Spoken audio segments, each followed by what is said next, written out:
5 reasons why you may not be getting a good impact. Kendo has to be strong, but at the same time, it has to be fluid. Good impact doesn't have to be hard. What I mean about this is that yes, there is power behind it, but it doesn't have to hurt.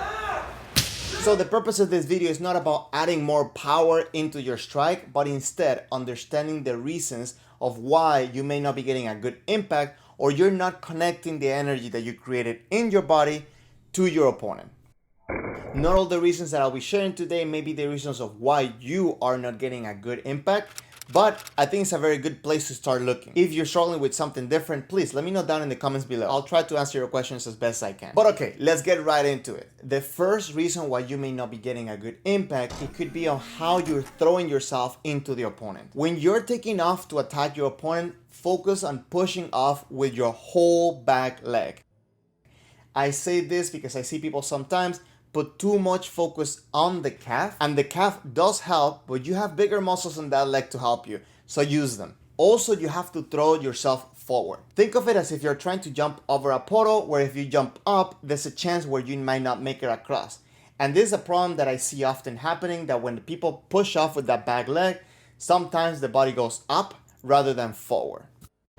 Keep in mind to push yourself forward with your back leg and try to make it as natural as possible, almost like if you're trying to jump over a puddle. By the way, it helps understanding how to set up your legs for kamae in order to do this motion.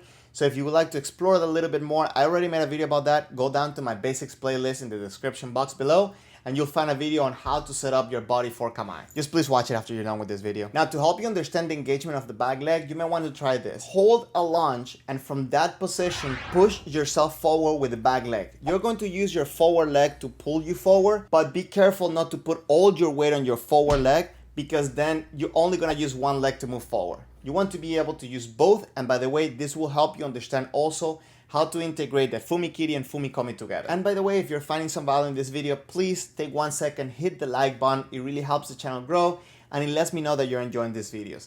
And if you would like to keep getting Kendo tips your way, make sure you're subscribed to the channel. Now, the next factor to consider why you may not be getting a good impact is the distance and the target area. Distance is not only important in order to get ippon, but also it can affect the quality of your impact. Ideally, you want to hit the target with the tip of your sword at full force. When striking, your shinai should accelerate all throughout the swing through proper form and tenouchi. So this means that the energy is going to travel all the way to the tip of the shinai. If you hit too close to your opponent, you might not take full advantage of the momentum created at the tip of the sword. Also, you might not get an ippon. But on top of that, there's also the risk that you may hit in an awkward angle and hit the mengane first, therefore reducing the force of your impact. To improve this, pay attention to where you're hitting and what you're hitting with. I like the phrase, put the leather to the cloth, just as a reference, but pay attention to where you're hitting, what you're hitting with, and understand that the distance might change depending on the technique you're using and if your opponent is moving towards you. Now, the next reason why you may not be getting a good impact is the timing of your footwork. More specifically, the fumikomi. Picture this. As you push forward, you're going to naturally generate some lift. If you hit down as your body is moving up, you're fighting against the momentum that you're trying to create with your sword. On the other hand, if you wait too long and you land down on that fumikomi, and then you hit as the fumikomi is bringing you up, you're also fighting against the momentum of the sword. Ideally, what you want is to make contact as your fumikomi is coming down. By the way, you don't want to land and put all your weight in that forward leg. You want to bring the leg down, and you want to synchronize that hit with the fumikomi rather than do it after or before the fumikomi. Now, you may have noticed in some competition videos that you see that the shinai may hit before the fumikomi does. One explanation that I like about this is that your target is not the point of contact, but instead it's a little bit further down. However, since the shinai is a blunt object, it will bounce off and never quite reach that point. Let me know if you have a different explanation about this down in the comments. I think that will be very interesting. Now, reason number 4 of why you may not be getting a good impact is because of the control of your sword after the strike. You may have noticed in some videos that the tip after the strike goes up. It does go up, but you do not pull it up.